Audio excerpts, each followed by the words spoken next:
belajar sekolah minggu kami dari awal bukan akhirnya dalam nama Tuhan Kristus langsung. Kita akan memujikan satu pujian Kasih Tuhan Harapanku dari MP 318.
dengan dua makna, yaitu bahwa baptisan penyatuan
Godaan dosa masih ada, masih banyak sekali.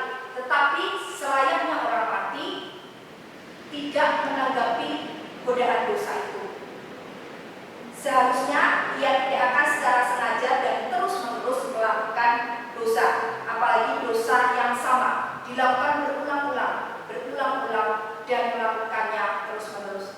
Berarti jika dia masih melakukan hal itu, bisa dikatakan bahwa dia belum menyatu dengan Kristus atau bahkan dia bukan milik Kristus. Yang kedua adalah baptisan merupakan penyatuan kita dengan Kristus, bermakna bahwa kita dibangkitkan bersama dengan Kristus. Ketika di dalam upacara pembaptisan, setelah seseorang ditenggelamkan di dalam air, kemudian dia dibangkitkan. Dan dibangkitkan itu menyatakan bahwa disitulah hidup orang itu menyatu dengan Kristus di dalam kebangkitan Kristus. Dia telah menang atas segala dosa dan dia memperoleh hidup yang baru di dalam Kristus. Jadi ketika seseorang sudah percaya kepada Yesus dan telah dibaptiskan, seharusnya dia memiliki hidup yang baru, dan hidup baru itu senantiasa dia hidupi dalam kehidupannya, bertumbuh di dalam Kristus, menjadi orang-orang yang hidup sesuai kehendak dan rencana Tuhan. Jika orang percaya mati terhadap dosa, maka penyatuan dengan Kristus membuat ia bangkit terhadap hidup yang baru. Akibat penyatuannya dengan Kristus, di dalam dirinya ada benih hidup baru yang diberikan oleh Allah Bapa. Nah, benih itu yang akan bertumbuh senantiasa dan terus-menerus di dalam kehidupannya. Jika seseorang belum dan tidak bertumbuh di dalam kehidupan yang baru atau masih saja berkutat dengan dosa-dosanya, maka bisa dikatakan bahwa orang itu belum menyatu dengan Kristus. Dan pertumbuhan itu harus terjadi terus-menerus, semakin hari semakin serupa dengan karakter Tuhan Yesus Kristus, karena hidup kita sudah menyatu bersama-sama dengan Dia di dalam kebangkitannya. Dan dalam kehidupan baru itu kita hendaknya juga berbuah di dalam kehidupan kita, menghasilkan buah roh yang bisa dirasakan orang-orang di sekitar kita. Jikalau kita belum menghidupi hidup baru kita, ataupun orang itu belum berubah dari kehidupan lamanya ke dalam kehidupan barunya, bisa dikatakan bahwa orang itu belum menyatu dengan Kristus, atau bahkan dia bukan milik Kristus. Jadi hari ini kita belajar bersama-sama bahwa pembaptisan bermakna penyatuan hidup kita dengan Kristus. Saat kita bersatu dengan kehidupan Kristus, maka kita sudah mati dan mematikan setiap kehidupan lama kita dan dosa-dosa kita, dan kemudian bangkit bersama-sama dengan Kristus ke dalam hidup yang baru, hidup yang bersesuai dengan kehendak Allah, berkenan di hadapan Allah, dan berbuah bagi hormat dan kemuliaan nama Tuhan. Nah, untuk mengakhirinya, saya akan membacakan ayat hafalan pada hari ini dari Galatia 2 pasal yang ke-19b sampai 20a. Aku telah disalibkan dengan Kristus, namun aku hidup, tetapi bukan lagi aku sendiri yang hidup, melainkan Kristus yang hidup di dalam aku. Jadi, ingat Bapak Ibu Saudara-saudari, kita tidak lagi hidup untuk kita sendiri, tetapi kita hidup untuk Kristus, karena kita sudah menyatu di dalam Kristus, memiliki kehidupan baru di dalam Kristus. Amin. Kita akan berdoa bersama-sama mengakhiri sekolah minggu kita pada pagi hari ini. Terima kasih Tuhan Yesus, karena kami sudah belajar kebenaran firman-Mu tentang makna pembaptisan. Biarlah kami semakin menyadari bahwa ketika kami percaya kepada Engkau dan dibaptiskan, maka hidup kami sudah menyatu dengan Engkau, dan kami masuk di dalam kehidupan baru yang telah Engkau berikan dalam kehidupan kami. Kami tidak lagi berkutat dengan dosa-dosa lama kami, tidak lagi berkompromi dengan dosa, tapi kami sedapat mungkin untuk tidak menanggapi dosa itu, tetapi senantiasa mengarahkan hidup kami kepada Engkau. Kami rindu untuk terus bertumbuh di dalam kehidupan baru kami, menjadi pribadi yang semakin serupa dengan Engkau ya Yesus, sebagai karakter yang kami rindukan dalam kehidupan kami. Dan dialah buah roh yang kami hasilkan dari kehidupan baru kami, boleh menjadi berkat bagi orang-orang di sekitar kami. Terima kasih Tuhan untuk pelajaran hari ini. Kembalikan kami